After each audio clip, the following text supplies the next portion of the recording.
जय श्री कृष्णा मित्रों। आज की इस सुंदर साखी से हमें आज पता चलेगा कि हमारे किए हुए कर्मों का नतीजा क्या हमारे बच्चों को भी भोगना पड़ता है या नहीं। एक समय की बात है, श्री गुरु नानक देव जी और भाई मर्दाना चलते चलते एक नगर में पहुंचे। गुरु नानक देव जी ने अपना डेरा नगर के बाहर लगा लिया। उस नगर का राजा एक मुस्लिम बादशाह था। वह बादशाह अपनी प्रजा पर बहुत ही जुल्म करता था और उनकी मेहनत की कमाई को छीनकर अपने खजाने में जमा कर लेता था। उसकी प्रजा उससे बहुत दुखी थी। वो अपनी प्रजा पर तरह तरह के कर लगा देता था। एक बार उस बादशाह का इकलौता बेटा बहुत ज्यादा बीमार हो गया। वह इतना बीमार हो गया कि उसके बचने की कोई उम्मीद ना रही। बादशाह ने आसपास के सभी वैद्य हकीमों को बुलाया, लेकिन सभी ने जवाब दे दिया कि उसका बेटा अब ठीक नहीं हो सकता। बादशाह के पास एक सरदार जी काम किया करते थे, जिसका नाम भागो सिंह था।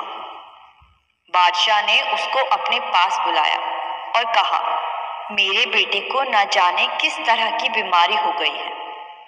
इसका मैंने हर तरह से इलाज कराया, लेकिन इसको कोई भी फायदा नहीं हुआ और अब सभी यह कह रहे हैं कि इसके बचने की उम्मीद नहीं है। अब तो हालत यह हो गई है कि यह कमजोर होता जा रहा है। इसके लिए मैं बड़े से बड़े हकीम के पास गया, लेकिन इस पर कोई भी असर नहीं हुआ। भागो सिंह ने बादशाह से कहा, राजन, फकीरों की दुआएं तो भगवान भी कबूल करता है।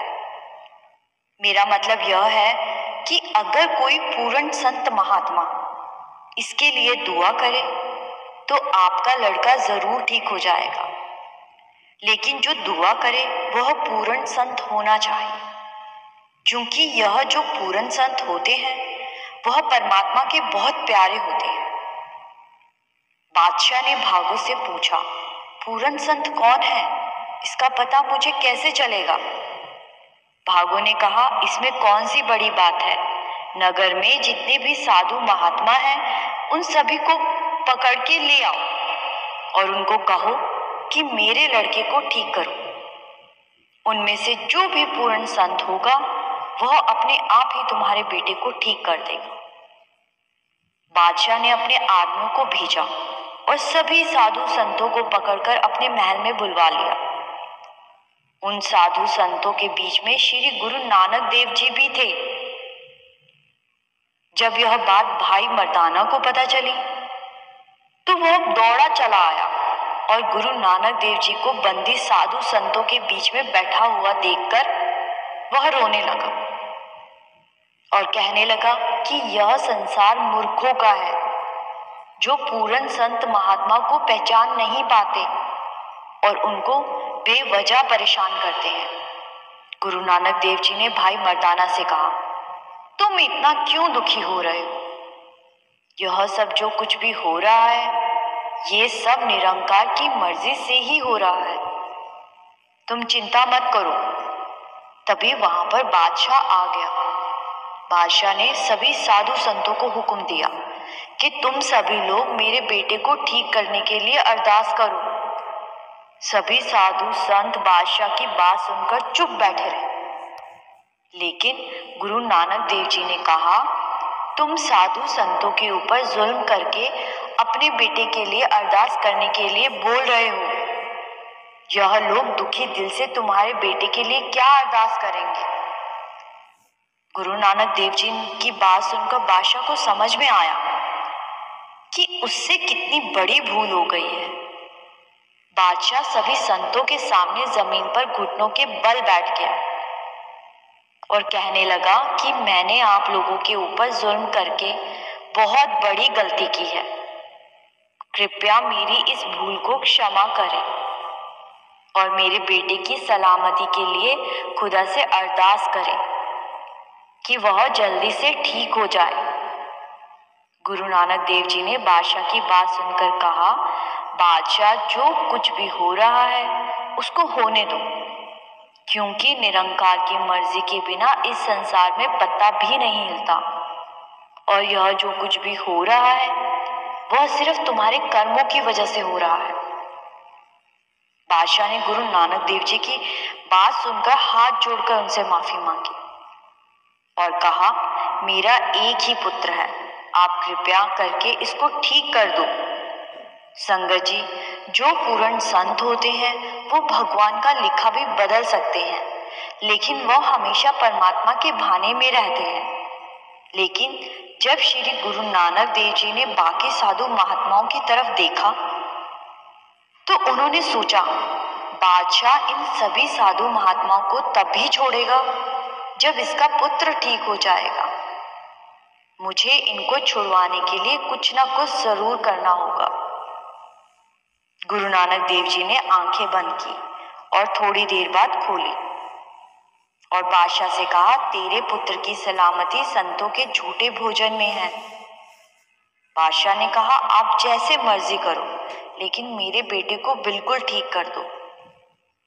तब गुरु नानक देव जी ने एक रोटी मंगवाई, आधी खुद खाई और बाकी की झूठी रोटी बादशाह के बेटे को खिलाई। झूठा भोजन खाते ही वो लड़का एकदम से ठीक हो गया। बादशाह यह चमत्कार देखकर हक्का बक्का रह गया। उसने सोचा कि यह फकीर कितना करामाती है।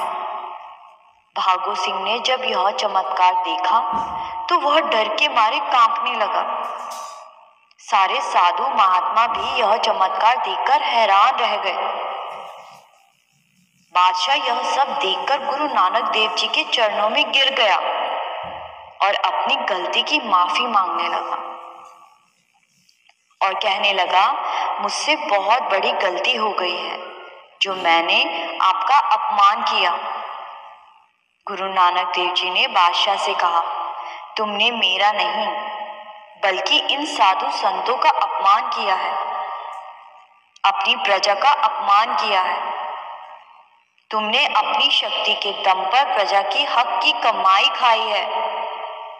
तुम्हारे नगर की प्रजा मेहनत करके अपने परिवार को पालती है और तुम उनकी मेहनत की कमाई को लूट लेते हो। अपने आसपास के पशु पक्षियों को ही देखो जो परमात्मा पर भरोसा करते हैं और अपनी मेहनत का खाते हैं, इसीलिए वो हमेशा खुश और तंदुरुस्त रहते हैं। बेईमानी से कमाया हुआ धन सबसे बड़ा हराम है और यही हराम की कमाई तुम अपने पुत्र को भी खिला रहे हो। इसके साथ जो कुछ भी हुआ है वह सिर्फ और सिर्फ तुम्हारे बुरे कर्मों के कारण ही हुआ है, जिसका नतीजा उसको भी भोगना पड़ रहा है। बादशाह ने गुरु नानक देव जी के चरण पकड़ लिए और कहने लगे, है सतगुरु, अब मैं अपने आप को कैसे बदल सकता हूँ? कृपया आप मुझे इसके बारे में कुछ बताएं। मैं अपने बुरे कर्मों का पश्चाताप करना चाहता हूँ। गुरु नानक देव जी ने कहा, तुम मुझसे वादा करो कि आज के बाद हमेशा मेहनत की कमाई खाओगे और दूसरों पर जुल्म नहीं करोगे। जितना भी तुमने दूसरों से लूटा है वो सब तुम उन्हें वापस लौटा दोगे और सभी की सेवा करोगे। गुरु नानक देव जी की बात सुनकर बादशाह ने उनको कहा, गुरुजी, मैं आपका यह अनमोल उपदेश हमेशा याद रखूंगा। कहते हैं उसके बाद उस राजा ने प्रजा से गलत तरीके से लूटी हुई एक एक पाई आदर सहित लौटा दी और वो गुरु नानक देव जी का शिष्य बन गया। संगत जी, गुरु नानक देव जी के इस उपदेश को हमें अपने जीवन में जरूर अमल में लाना चाहिए और हमेशा मेहनत की कमाई ही खानी चाहिए और हमेशा अच्छे कर्म करने चाहिए, क्योंकि बुरे कर्म का हिसाब आज नहीं तो कल हमें चुकाना ही पड़ेगा।